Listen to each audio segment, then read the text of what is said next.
Hello everyone, Storm 101 here. Today we'll be tracking a potential winter storm that may happen across portions of the Ohio Valley, maybe into the Northeast around Super Bowl weekend.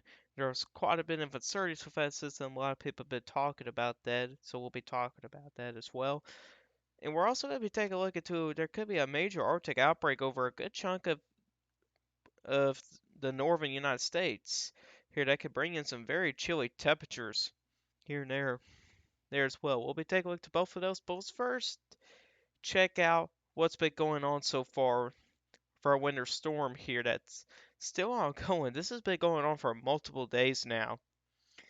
You can see here where I have that bullseye, which I believe I had approximately right in here, maybe more like this. But anyways, where I predicted that 2 feet of snow, we actually had some areas that picked up over 2 feet of snow, and it looks like some areas actually picked up better to 30 inches, so that's a little bit impressive there.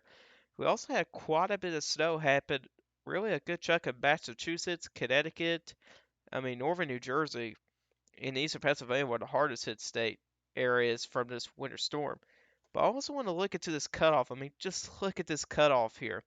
And I believe someone showed a map of the snowfall reports. Now, one area reported like a little over an inch of snow. If you go 9 miles to the northwest, you will end up into 17 inches of snow. So that is one heck of a cutoff there, which I didn't think I did do too bad. Not that bad over here. Although, I did not do so well for Long Island, though.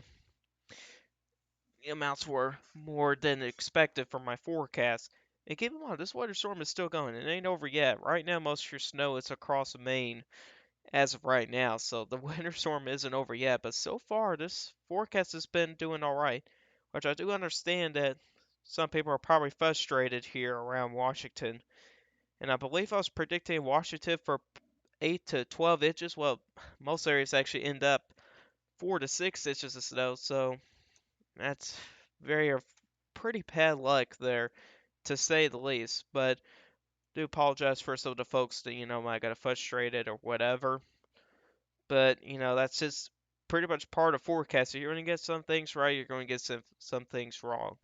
But overall, this forecast has been doing decently well so far with this forecast.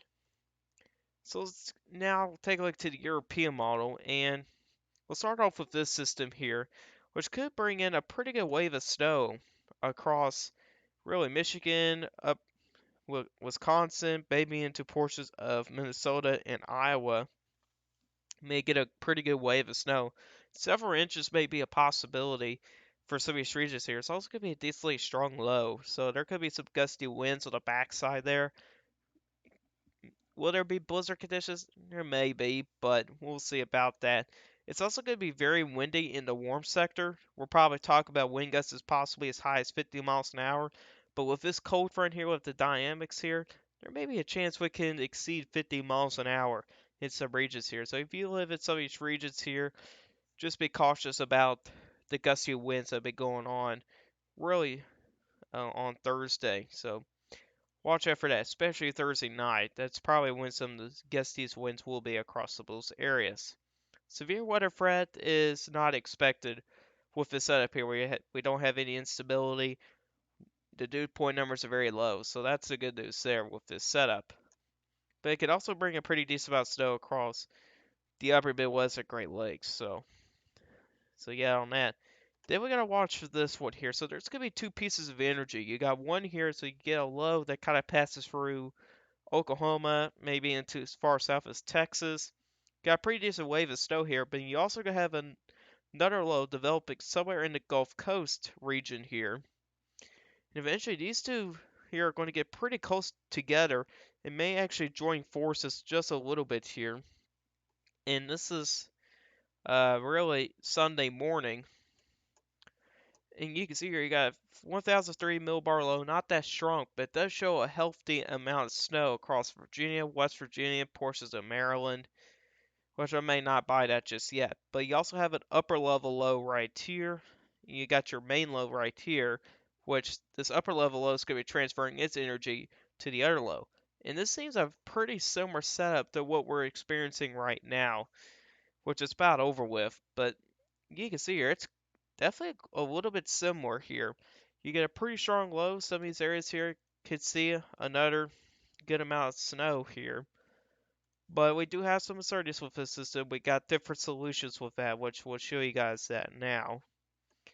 So this is the GFS model here. So in recent runs, it seems like it's trending a little bit further north with this piece of energy here, which let me get a different color out and increase the size a little bit.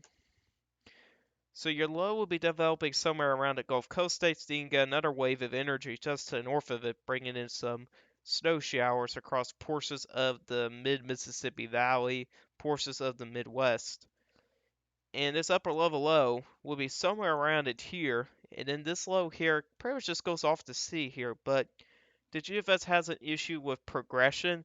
So this is a little bit too progressive. That means it's pretty much going too fast here. So we may actually see this probably go a little bit slower than what the GFS is showing, which that can mean this system here could be a little bit more ramped up and may not go out to sea as early. So we'll be watching for that. And meanwhile, on the back side of this, here comes your big Arctic blast here across the beach regions here. I mean, you think these value numbers are pretty low out across the beach regions here, bringing in some pretty cold temperatures. This is actually going to be like your polar vortex here, kind of coming in here. But seems like malls have been backing off of some of the extreme numbers, which is good news for people that don't want really cold weather or anything like that. But what's also fortunate about this system here is from the GFS, there's not going to be enough cold air to work with. Now, if it was a little bit stronger, yeah, we may actually get some snow across portions of the southeast United States. But right now, it's not looking to be that way at this point. But keep in mind that GFS does have a progression issue or a bias, pretty much. So that's something we're going to keep in mind of that. And then it kind of brings in multiple waves of snow there, possibly for some other regions. So let's talk about this a little bit more in depth. So this is the Icon 18Z run. What's the difference between the GFS and the Icon model? The Icon model has the northern piece of energy much stronger, which you can see here where I've circled here across Oklahoma, portions of several plains. The southern piece of energy is much weaker here, and when they join forces here, somewhere across the deep south, which let me get a different color here, so let me show you guys what I mean here. So they'll be joining forces a little bit early on here, which I think the Icon model is probably overdoing with the energy of how strong it's going to be on the northern piece of energy, because what most models say that this piece of energy down here is going to be stronger than the northern piece. So we're going to be watching for that there as well. And it does show eventually a pretty big winter storm here across a lot of these regions here. Shows a pretty decent winter storm here, but that can likely change there. And some models don't really show that solution as of right now.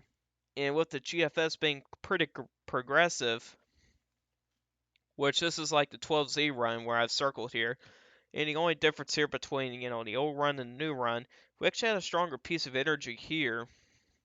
And also this piece of energy is much more progressive, which that's just way too progressive for my taste. And if this happens here, if the GFS is correct, we're not going to see much of any snow across the Northeast at all. So this is really going to be either like a boom or a bust type of thing here. So it's either you could get a lot of snow or maybe nearly nothing. And that's going to make forecasting quite difficult for the system here. So it's all going to be the timing of these two pieces of energy and also the placement. So that's something we'll be watching for pretty closely here in the oncoming days. Although we'll have a better idea, especially when this piece of energy here kind of comes into the United States here, because this piece of energy just basically develops in the Gulf Coast states. But we'll be watching that closely. But again, behind that, no doubt about it, there's going to be cold air with this. This is air temperatures. And you can see here, definitely a little bit of a difference here. We have very cold temperatures further to the south here. Let me actually get a different color out. Let's get red. You can see here, not as cold than when it was for some past runs here. I mean, we had, like, I believe we had 20s, maybe into some teens across some of these regions here. And Really, it's backed off back into the 30s, which is kind of around your normal low here. But it's still very cold across the northern plains. I mean, you got single digit lows in some places, especially across Minnesota, North Dakota, even getting down to portions of Iowa, Wisconsin, South Dakota, Montana, portions of Wyoming, even down as far south as Nebraska. And even maybe as far south as northern Indiana. So it's going to be some very cold air. We haven't seen cold air like this in a while. So yeah, on that. And I'm going to let this load real quick to get the wind chill out. My internet's been pretty bad for the past couple days. So while that loads, let's take a look to the GFS solution here. See what it shows. And this is, I believe I had it Tuesday morning, if I'm correct. So Tuesday 12Z, so this is kind of in the morning hours towards noon. It is a little bit colder here, but I think this may be slightly more accurate. But look around northern Illinois, negative 20 degrees. So, and this is just air temperature. And negative 20 degrees. That is some pretty cold temperatures here. I mean, single digits. Well, I meant negatives here. Even into the negative teens in some areas. You can see your freeze around does go as far south as northern Alabama. You also got the mountains of North Carolina there as well. So very cold temperatures is likely going to be on the way. It's also a little bit more widespread. It actually continues into portions in the northeastern United States as well. But either way, there's going to be some cold air coming here, which malls have been backing off. That's been the trend so far. The malls have been backing off some of this colder air. It's not really coming as far south than what it was a couple days ago. So that's some good news of people that don't really want this cold air at all. And this is wind chills. And you can see here as we kind of get into Tuesday morning here, just look at some of these wind chills. I mean, you're talking about wind chills in negative 30s. That's a little bit brutal in my opinion here. Even across portions of Montana, I mean, that is just some very that's very chilly right there for wind chills. And we even got some pretty good wind chills. And oh wow, did I just saw a negative 50? Yep. And that's the wind chills. And that is Monday morning. Now this is Sunday morning. I mean, it's gonna be rough across the upper Midwest. I mean, that's just crazy stuff here for the northern plains. So definitely gotta watch out of that. If this verifies, we'll likely see some widespread wind chill warnings and advisories across a pretty good chunk of the United States. At least a third of the United States will probably be covered in wind chill advisories and warnings here. But the uncertainty is we don't know how far south some of this stuff is going to go. So far, most have been backing off with that. And this here did not update like I wanted to.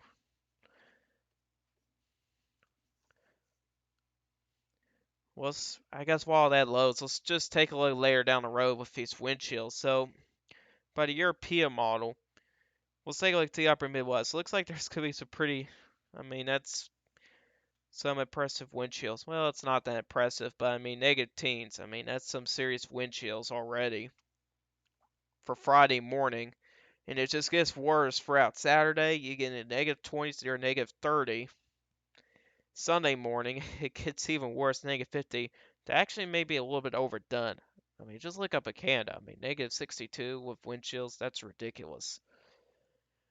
Heading into Monday, quite widespread here. I mean, negative single digit wind chills in the northeast. And even wind chills around the freezing mark as far south as close to the border of Georgia and Alabama there as well. And it seems like it kind of backs off from there as well. And let's take a look to the GFS here. So this is Friday morning, and you can see here with those wind chill numbers, negative 20s to around negative 30. Pretty impressive.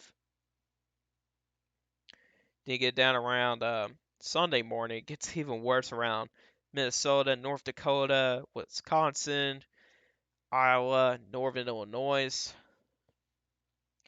Then you get into Monday, which if I could get into the morning, pretty widespread negative single-digit wind chills. I mean, really from the Rocky Mountains all the way to the East Coast and the Northeast, pretty much. So, pretty widespread of those wind chills there. Pretty much like coast to coast type of thing. Seems like it looks like it may be at its worst by at least most widespread by Tuesday, and looks like may continue into Thursday. So there's likely going to be a pretty big Arctic blast coming in, and it seems like some of the worst wind chills is likely to be somewhere in the northern United States here, especially across Wisconsin, Minnesota, and Iowa, maybe even into as far south as northern Illinois. But we'll see about that. But either way, definitely got some very cold temperatures with a major Arctic blast, which we may have another update on this topic pretty soon. But anyways, guys, that's Arc for guys today. Hope you guys did enjoy this video. If you guys like this video, hit that like button. If you really do like my channel, hit that subscribe button. Hit the bell notification so you never miss an upload. If you guys have questions about this, leave it in the comment section down below. I'll answer you guys' questions. And I'll see you guys in the next one. Goodbye.